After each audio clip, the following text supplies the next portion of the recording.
Okay,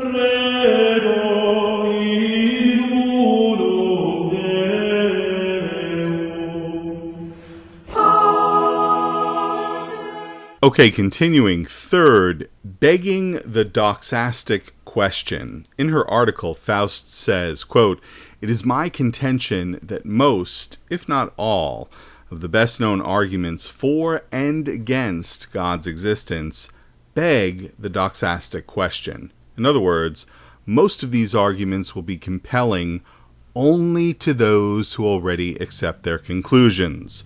By the way, doxastic is a $10 word in reference to belief or opinion. Now, we've seen that persuasion is about more than an argument's soundness.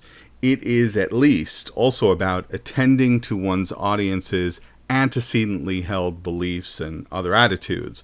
But we've also seen that among these antecedently held beliefs are core, fundamental beliefs, central to a person's belief set, and as such, the least likely to be revised or abandoned. The price of doing so is quite high. Despite this, however, religious arguments abound. Why?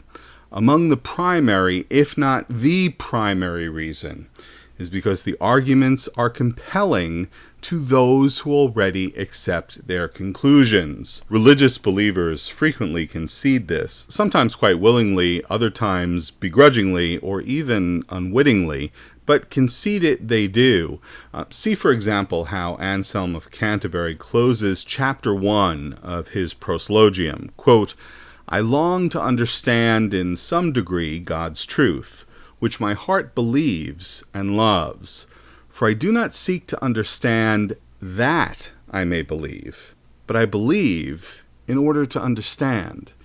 For this also I believe, that unless I believed, I should not understand." Despite Anselm's carrying on about his ontological argument for the existence of his God and how only fools fail to acknowledge this God's existence that is, quote, "so evident to a rational mind," Anselm concedes, perhaps unwittingly, that unless he had come to the table already believing in this God's existence, he would not have found his argument compelling. Unless I believed, I should not understand. What we have here, as Anselm himself puts it, is faith-seeking understanding, not an argument persuading. Of course, this is not unique to Anselm or his ontological argument. By and large, the actual telos, the goal of religious argument, is to justify or to elucidate antecedently held beliefs, to confirm and to reinforce presuppositions, to preach, as it were, to the choir. Anselm didn't believe his God existed because of the ontological argument. Rather, he had an antecedently held belief gone in search of an argument. And that is begging the doxastic question. The premises themselves do not provide the reasons for his theism. Now, here is the controversial part for me as a non-theist, a non-believer, an atheist, but one who's been on both sides of the religious belief fence. And I suspect this will be the controversial part for many of my fellow non-theists. I think Faust gives a convincing account of why arguments about religious belief often fail to persuade. It's not a comprehensive account, there's other stuff going on, but that's not a flaw. But I want to remind you, the viewer, of what I noted earlier. That is, when Faust uses the term religious argument, she means to refer to argument that is either aimed at establishing religious belief or undermining it. So she means to say that the phenomenon described in this video is as true for non-believers as it is for believers. Here are a couple of her examples. A, the cosmological argument. Standard accounts of the cosmological argument move from acknowledging that the physical universe exists through a demand for explanation of this fact to the conclusion that only a God's existence adequately explains this fact. The move from a demand for explanation to a God's existence as the only adequate explanation rests on the dual claims, one, that explanation in the scientific sense is inadequate, and two, that there is an alternative kind of explanation that is adequate, the so-called non-physical, uncaused cause that proponents of this argument say is their God.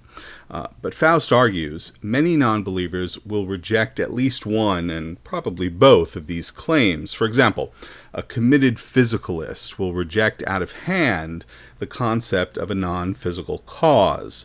The committed physicalist does this, Faust says, not because she's irrational or has some cognitive or psychological deficiency, but because, at least in part, physicalism is among her core fundamental beliefs, and as such, one of the least likely beliefs to be revised or abandoned. B. The problem of evil or suffering. I know there are various versions of this argument. For the sake of brevity and ease, I'm going to stick with a streamlined presentation of the version usually attributed to Epicurus. Premise 1.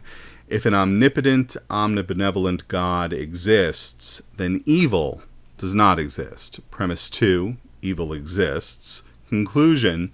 Therefore, an omnipotent, omnibenevolent God does not exist. Now, Faust contends that the atheist antecedently believes the argument's conclusion, that is, there is no God, and thus the premises do not themselves provide the reasons for his atheism.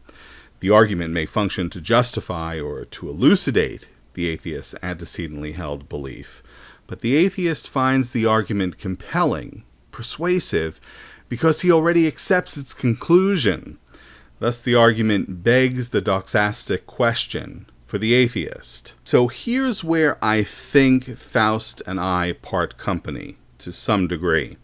While I do not doubt that there are non-believers out there whose rejection of religious belief, whose atheism is not the result of a deliberative process involving the consideration of arguments and the revision and abandonment of core fundamental beliefs, my hypothesis is, my sense is that there are far more non-believers who did come to reject religious belief via the deliberative process just described, a process that I know from experience can be extremely challenging and painful, than there are non-believers who are merely defending core fundamental beliefs.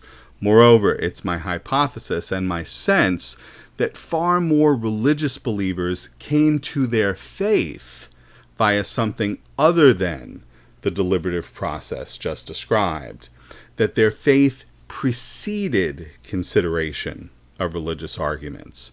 In other words, religious arguments had little, if any, role in their coming to religious belief.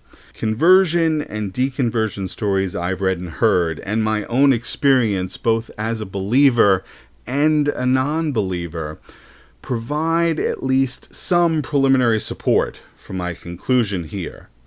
But perhaps I'm just defending a core belief. And so I turn to you, my viewers. I would like to hear your take on all of this. Read Jennifer Faust's article. There's a link to it in the description box. Consider your own journey, whether to or away from religious faith, maybe both. And then please weigh in. Let me know whether you think Faust has accurately described something that is equally true for both religious believers and non-believers. After I hear from you, I want to come back to this. I think an interesting discussion and some good, solid conclusions can come from it. Thanks a lot.